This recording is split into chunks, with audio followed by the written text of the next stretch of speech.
नमस्कार स्वामी भक्तांनो, आज आपण स्वामी समर्थांचे मंत्र पाहणार आहोत। त्या मंत्राचे पठण केल्याने मन शांती व स्थैर्य होते। सतत चिंतेतून, काळजीतून व भीतीतून मुक्तता मिळते। अडचणींवर मात होते। जीवनातील अडथळे, संकटे व शत्रूंचा नाश करण्याची शक्ती प्राप्त होते। तर चला पाहूयात स्वामी समर्थांचे मंत्र। ओम ऐं स्वामी समर्थाय बुद्धिं मे देहि नमः। ओम ऐं स्वामी समर्थाय बुद्धिं मे देहि नमः। ओम ऐं स्वामी समर्थाय बुद्धिं मे देहि नमः। ओम ऐं स्वामी समर्थाय बुद्धिं मे देहि नमः। ओम ऐं स्वामी समर्थाय बुद्धिं मे देहि नमः। ओम ऐं स्वामी समर्थाय बुद्धिं मे देहि नमः। ओम ऐं स्वामी समर्थाय बुद्धिं मे देहि नमः। ओम ऐं स्वामी समर्थाय बुद्धिं मे देहि नमः।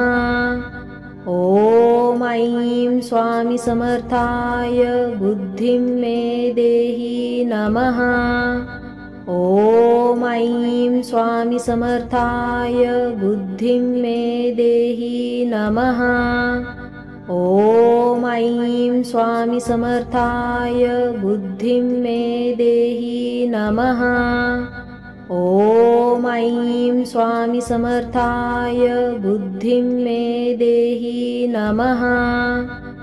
ओम ऐं स्वामी समर्थाय बुद्धिं मे देहि नमः। ओम ऐं स्वामी समर्थाय बुद्धिं मे देहि नमः। ओम ऐं स्वामी समर्थाय बुद्धिं मे देहि नमः। ओम ऐं स्वामी समर्थाय बुद्धिं मे देहि नमः। ओम ऐं स्वामी समर्थाय बुद्धिं मे देहि नमः।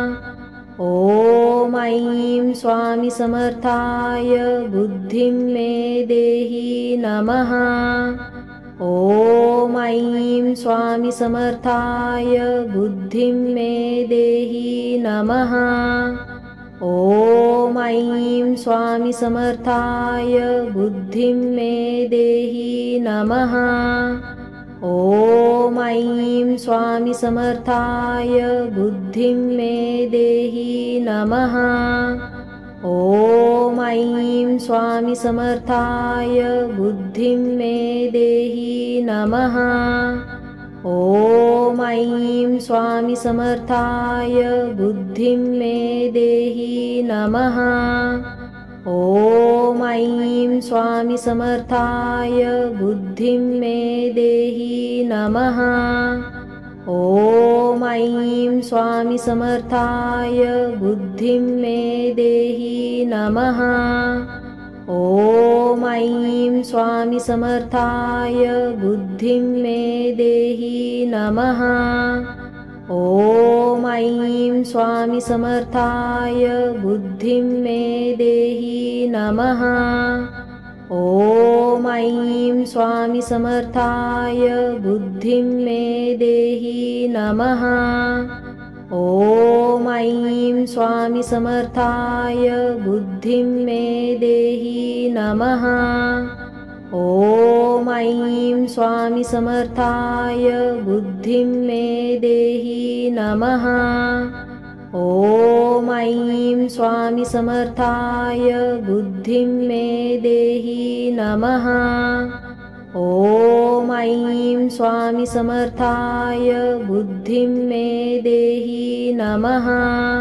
ओम ऐं स्वामी समर्थाय बुद्धिं मे देहि नमः। ओम ऐं स्वामी समर्थाय बुद्धिं मे देहि नमः।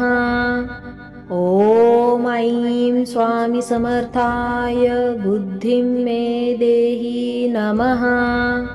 ॐ ऐं स्वामी समर्थाय बुद्धिं मे देहि नमः। ॐ ऐं स्वामी समर्थाय बुद्धिं मे देहि नमः। ॐ ऐं स्वामी समर्थाय बुद्धिं मे देहि नमः। ॐ ऐं स्वामी समर्थाय बुद्धिं मे देहि नमः। ॐ ऐं स्वामी समर्थाय बुद्धिं मे देहि नमः। ॐ ऐं स्वामी समर्थाय बुद्धिं मे देहि नमः। ॐ ऐं स्वामी समर्थाय बुद्धिं मे देहि नमः। ॐ ऐं स्वामी समर्थाय बुद्धिं मे देहि नमः। ॐ ऐं स्वामी समर्थाय बुद्धिं मे देहि नमः। ॐ ऐं स्वामी समर्थाय बुद्धिं मे देहि नमः। ॐ ऐं स्वामी समर्थाय बुद्धिं मे देहि नमः। ॐ ऐं स्वामी समर्थाय बुद्धिं मे देहि नमः। ॐ ऐं स्वामी समर्थाय बुद्धिं मे देहि नमः। ॐ ऐं स्वामी समर्थाय बुद्धिं मे देहि नमः। ॐ ऐं स्वामी समर्थाय बुद्धिं मे देहि नमः। ॐ ऐं स्वामी समर्थाय बुद्धिं मे देहि नमः।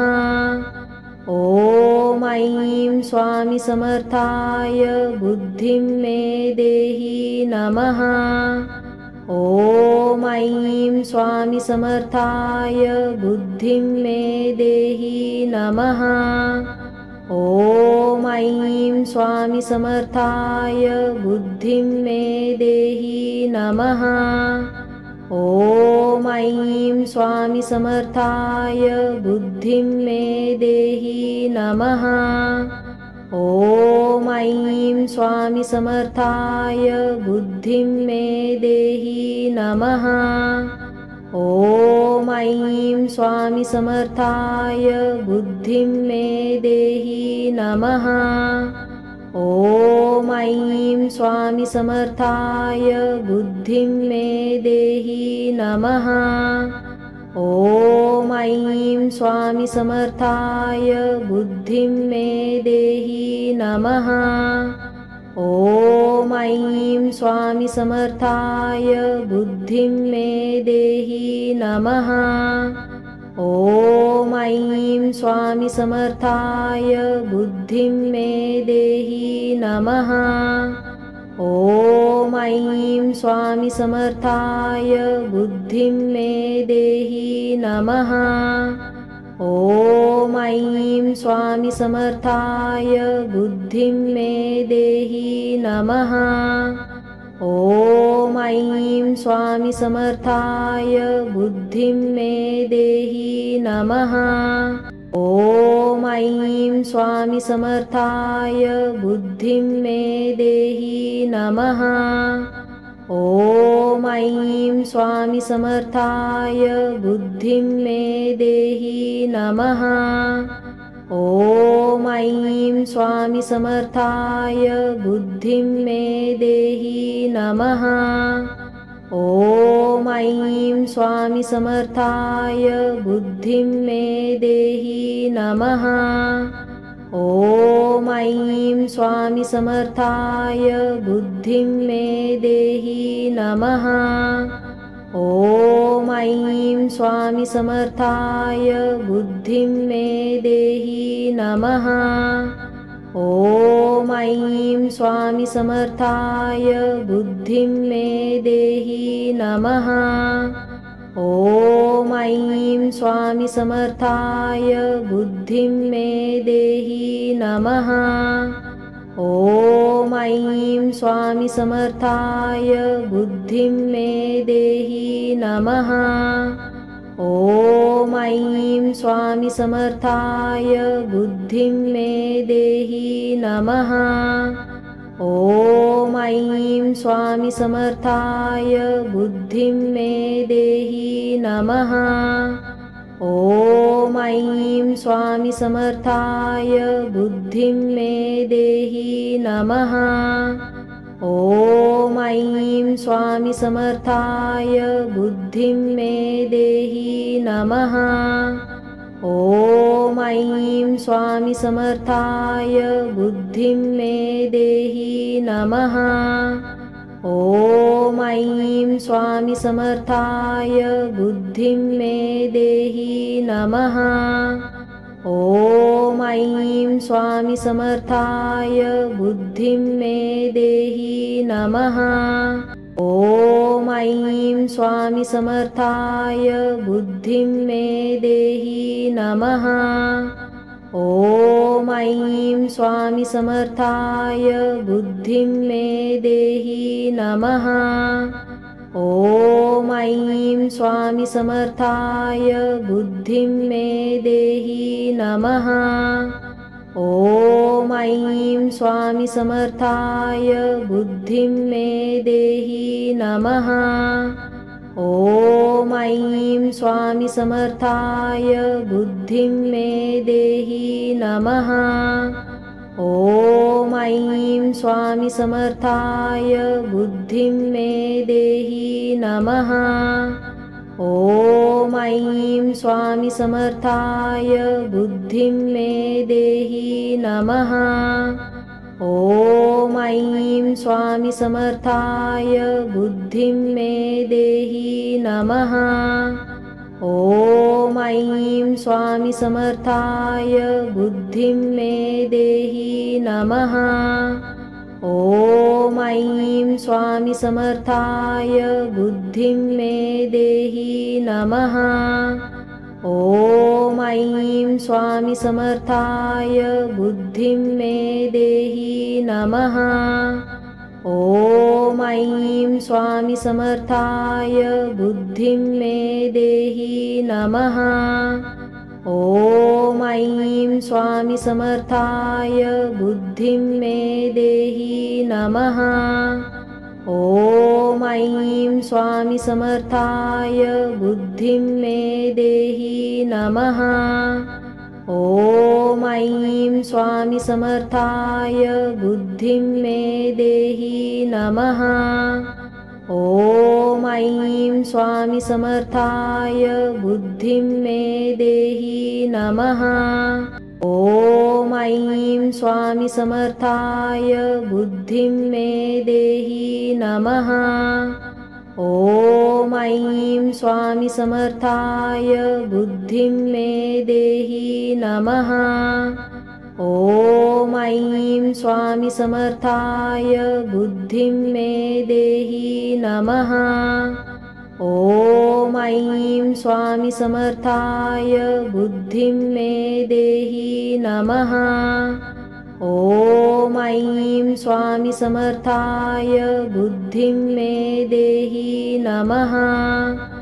ॐ ऐं स्वामी समर्थाय बुद्धिं मे देहि नमः। ॐ ऐं स्वामी समर्थाय बुद्धिं मे देहि नमः। ॐ ऐं स्वामी समर्थाय बुद्धिं मे देहि नमः। ॐ ऐं स्वामी समर्थाय बुद्धिं मे देहि नमः। ॐ ऐं स्वामी समर्थाय बुद्धिं मे देहि नमः। ॐ ऐं स्वामी समर्थाय बुद्धिं मे देहि नमः। ॐ ऐं स्वामी समर्थाय बुद्धिं मे देहि नमः। ॐ ऐं स्वामी समर्थाय बुद्धिं मे देहि नमः। ॐ ऐं स्वामी समर्थाय बुद्धिं मे देहि नमः। ॐ ऐं स्वामी समर्थाय बुद्धिं मे देहि नमः। ॐ ऐं स्वामी समर्थाय बुद्धिं मे देहि नमः। ॐ ऐं स्वामी समर्थाय बुद्धिं मे देहि नमः। ॐ ऐं स्वामी समर्थाय बुद्धिं मे देहि नमः। ॐ ऐं स्वामी समर्थाय बुद्धिं मे देहि नमः। ॐ ऐं स्वामी समर्थाय बुद्धिं मे देहि नमः। ॐ ऐं स्वामी समर्थाय बुद्धिं मे देहि नमः। ॐ ऐं स्वामी समर्थाय बुद्धिं मे देहि नमः। ॐ ऐं स्वामी समर्थाय बुद्धिं मे देहि नमः। ॐ ऐं स्वामी समर्थाय बुद्धिं मे देहि नमः। ॐ ऐं स्वामी समर्थाय बुद्धिं मे देहि नमः। ॐ ऐं स्वामी समर्थाय बुद्धिं मे देहि नमः। ॐ ऐं स्वामी समर्थाय बुद्धिं मे देहि नमः। ॐ ऐं स्वामी समर्थाय बुद्धिं मे देहि नमः। ॐ ऐं स्वामी समर्थाय बुद्धिं मे देहि नमः। ॐ ऐं स्वामी समर्थाय बुद्धिं मे देहि नमः। ॐ ऐं स्वामी समर्थाय बुद्धिं मे देहि नमः। ॐ ऐं स्वामी समर्थाय बुद्धिं मे देहि नमः। ॐ ऐं स्वामी समर्थाय बुद्धिं मे देहि नमः। ॐ ऐं स्वामी समर्थाय बुद्धिं मे देहि नमः। ॐ ऐं स्वामी समर्थाय बुद्धिं मे देहि नमः। ॐ ऐं स्वामी समर्थाय बुद्धिं मे देहि नमः। ॐ ऐं स्वामी समर्थाय बुद्धिं मे देहि नमः। ॐ ऐं स्वामी समर्थाय बुद्धिं मे देहि नमः। ॐ ऐं स्वामी समर्थाय बुद्धिं मे देहि नमः। ॐ ऐं स्वामी समर्थाय बुद्धिं मे देहि नमः। ॐ ऐं स्वामी समर्थाय बुद्धिं मे देहि नमः।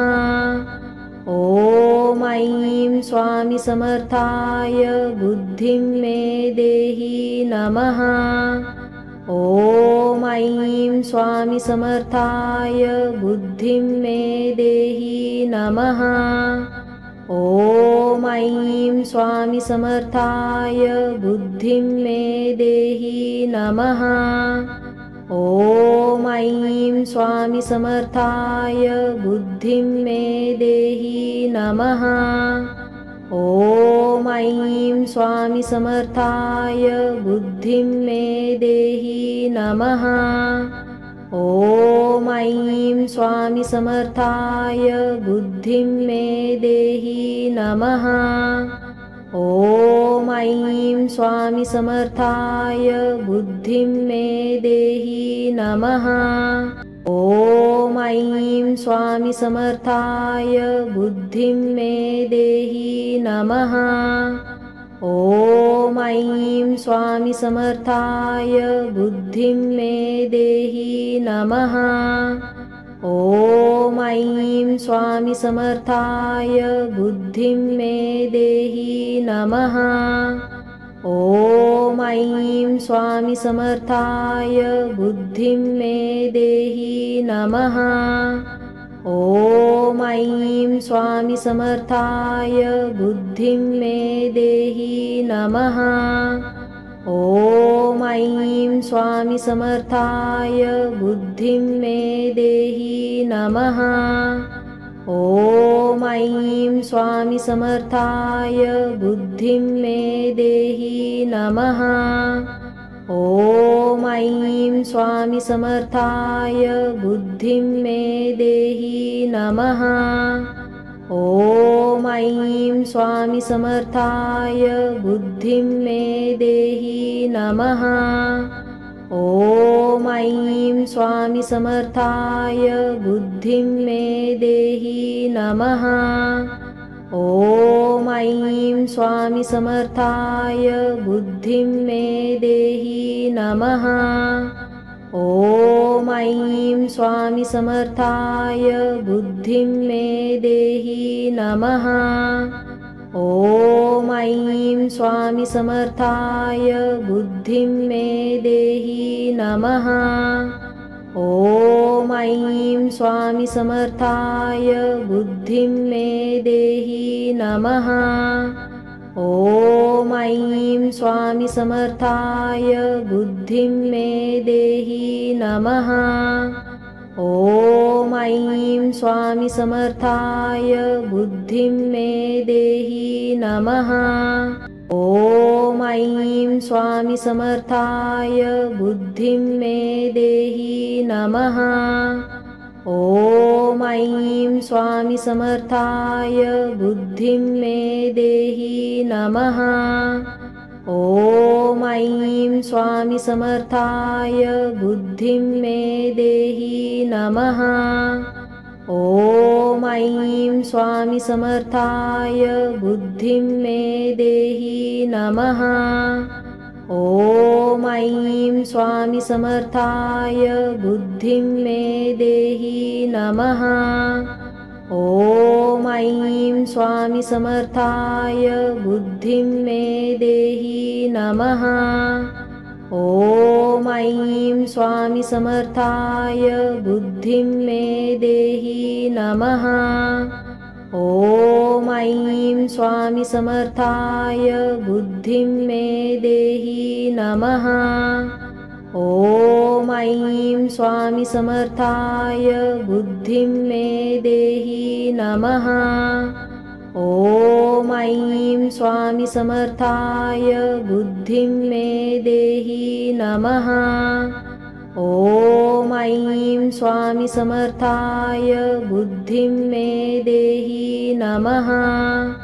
ॐ ऐं स्वामी समर्थाय बुद्धिं मे देहि नमः।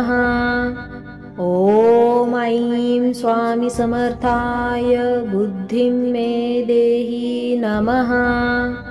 ॐ ऐं स्वामी समर्थाय बुद्धिं मे देहि नमः।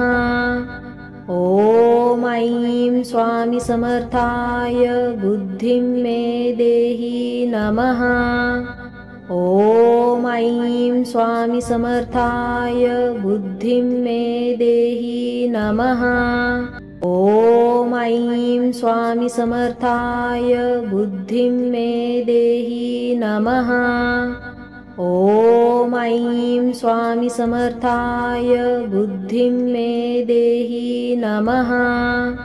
ॐ ऐं स्वामी समर्थाय बुद्धिं मे देहि नमः। ॐ ऐं स्वामी समर्थाय बुद्धिं मे देहि नमः। ॐ ऐं स्वामी समर्थाय बुद्धिं मे देहि नमः।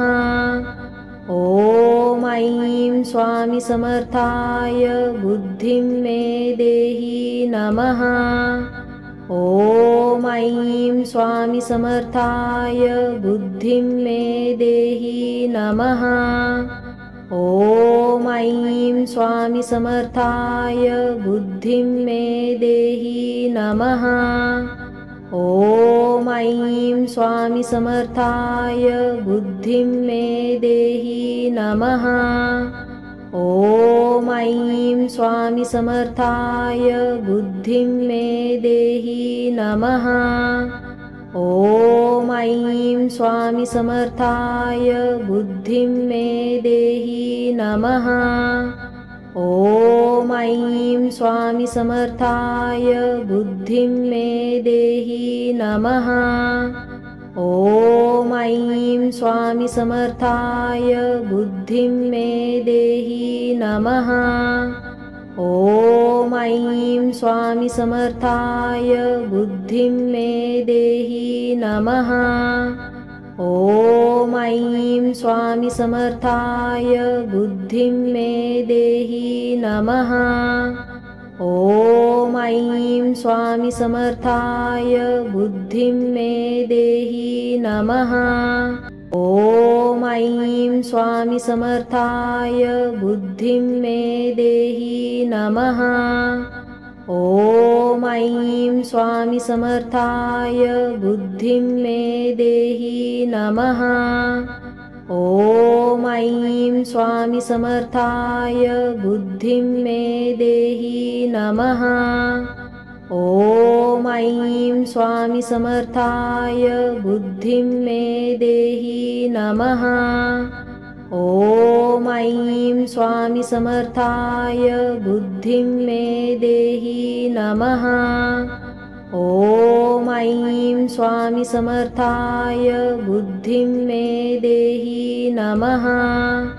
ॐ ऐं स्वामी समर्थाय बुद्धिं मे देहि नमः।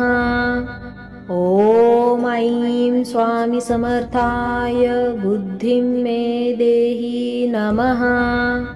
ॐ ऐं स्वामी समर्थाय बुद्धिं मे देहि नमः। ॐ ऐं स्वामी समर्थाय बुद्धिं मे देहि नमः। ॐ ऐं स्वामी समर्थाय बुद्धिं मे देहि नमः। ॐ ऐं स्वामी समर्थाय बुद्धिं मे देहि नमः। ॐ ऐं स्वामी समर्थाय बुद्धिं मे देहि नमः। ॐ ऐं स्वामी समर्थाय बुद्धिं मे देहि नमः। ॐ ऐं स्वामी समर्थाय बुद्धिं मे देहि नमः। ॐ ऐं स्वामी समर्थाय बुद्धिं मे देहि नमः। ॐ ऐं स्वामी समर्थाय बुद्धिं मे देहि नमः। ॐ ऐं स्वामी समर्थाय बुद्धिं मे देहि नमः। ॐ ऐं स्वामी समर्थाय बुद्धिं मे देहि नमः। ॐ ऐं स्वामी समर्थाय बुद्धिं मे देहि नमः। ॐ ऐं स्वामी समर्थाय बुद्धिं मे देहि नमः। ॐ ऐं स्वामी समर्थाय बुद्धिं मे देहि नमः। ॐ ऐं स्वामी समर्थाय बुद्धिं मे देहि नमः। ॐ ऐं स्वामी समर्थाय बुद्धिं मे देहि नमः। ॐ ऐं स्वामी समर्थाय बुद्धिं मे देहि नमः। ॐ ऐं स्वामी समर्थाय बुद्धिं मे देहि नमः। ॐ ऐं स्वामी समर्थाय बुद्धिं मे देहि नमः। ॐ ऐं स्वामी समर्थाय बुद्धिं मे देहि नमः। ॐ ऐं स्वामी समर्थाय बुद्धिं मे देहि नमः। ॐ ऐं स्वामी समर्थाय बुद्धिं मे देहि नमः। ॐ ऐं स्वामी समर्थाय बुद्धिं मे देहि नमः। ॐ ऐं स्वामी समर्थाय बुद्धिं मे देहि नमः। ॐ ऐं स्वामी समर्थाय बुद्धिं मे देहि नमः। ॐ ऐं स्वामी समर्थाय बुद्धिं मे देहि नमः। ॐ ऐं स्वामी समर्थाय बुद्धिं मे देहि नमः। ॐ ऐं स्वामी समर्थाय बुद्धिं मे देहि नमः। ॐ ऐं स्वामी समर्थाय बुद्धिं मे देहि नमः। ॐ ऐं स्वामी समर्थाय बुद्धिं मे देहि नमः। ॐ ऐं स्वामी समर्थाय बुद्धिं मे देहि नमः।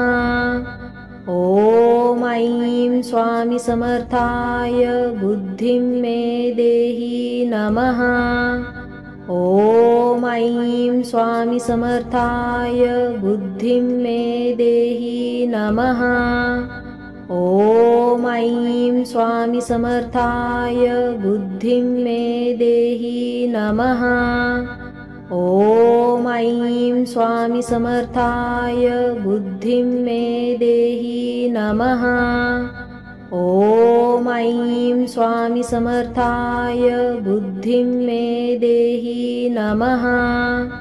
ॐ ऐं स्वामी समर्थाय बुद्धिं मे देहि नमः। ॐ ऐं स्वामी समर्थाय बुद्धिं मे देहि नमः। ॐ ऐं स्वामी समर्थाय बुद्धिं मे देहि नमः।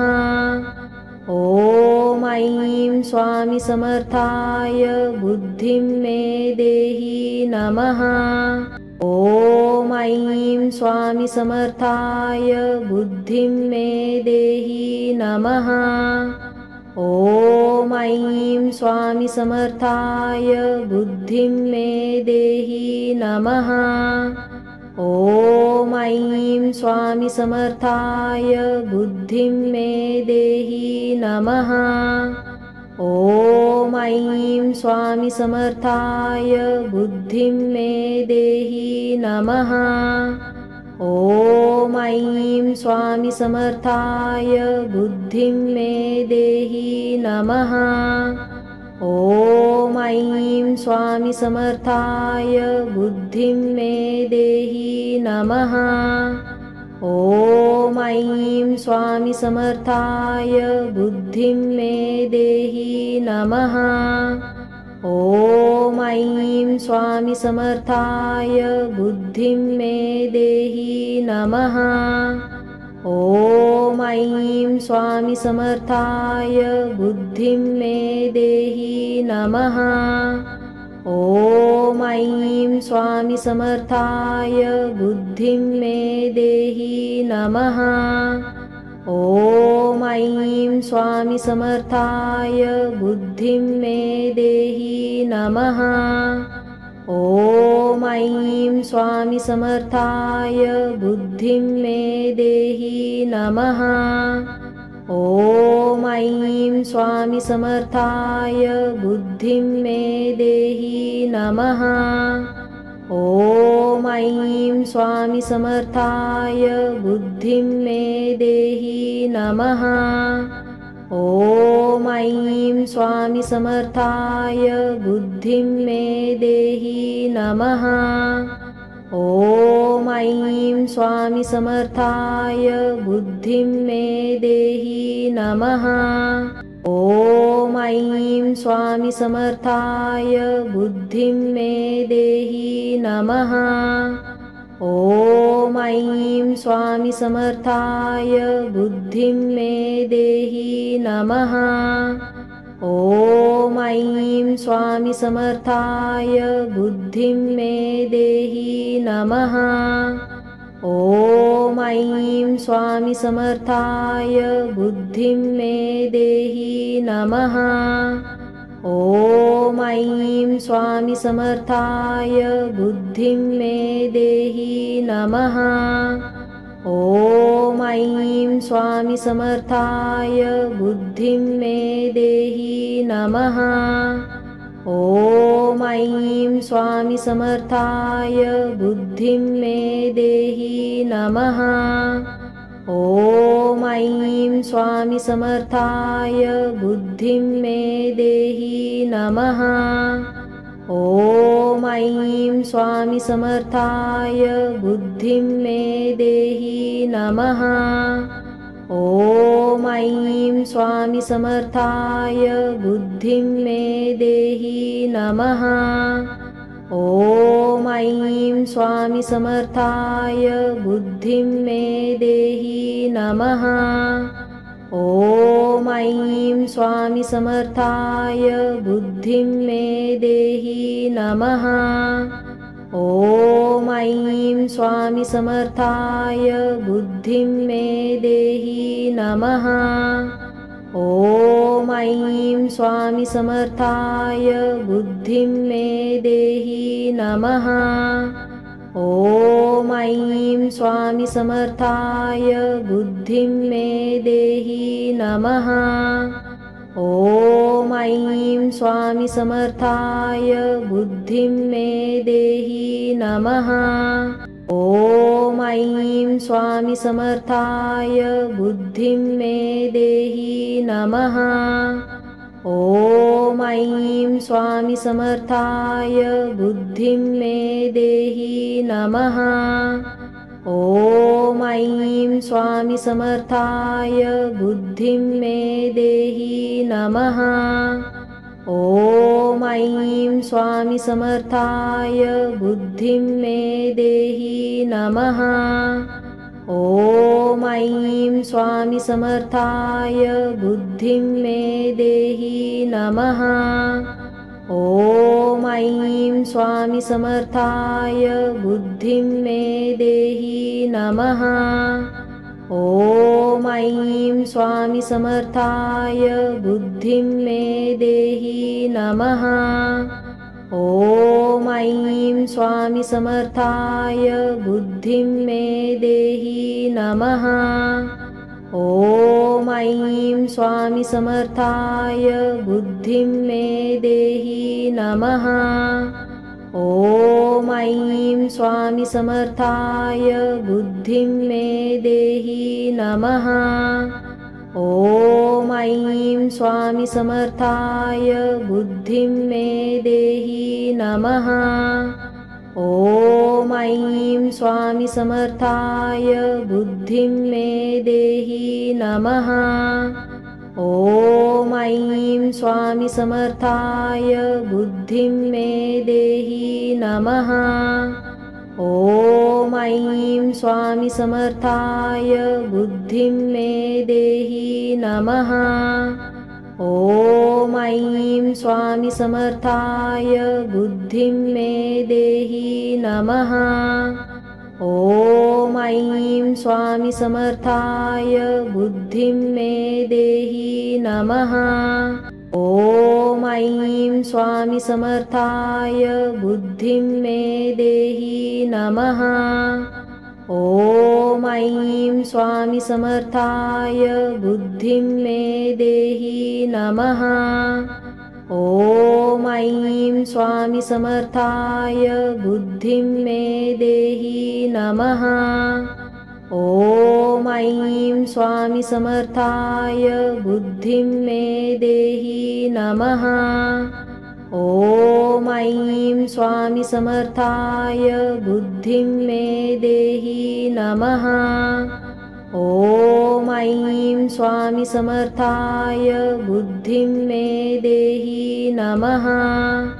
ॐ ऐं स्वामी समर्थाय बुद्धिं मे देहि नमः।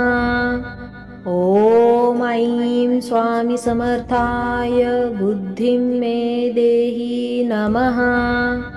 ॐ ऐं स्वामी समर्थाय बुद्धिं मे देहि नमः। ॐ ऐं स्वामी समर्थाय बुद्धिं मे देहि नमः। ॐ ऐं स्वामी समर्थाय बुद्धिं मे देहि नमः। ॐ ऐं स्वामी समर्थाय बुद्धिं मे देहि नमः। ॐ ऐं स्वामी समर्थाय बुद्धिं मे देहि नमः। ॐ ऐं स्वामी समर्थाय बुद्धिं मे देहि नमः।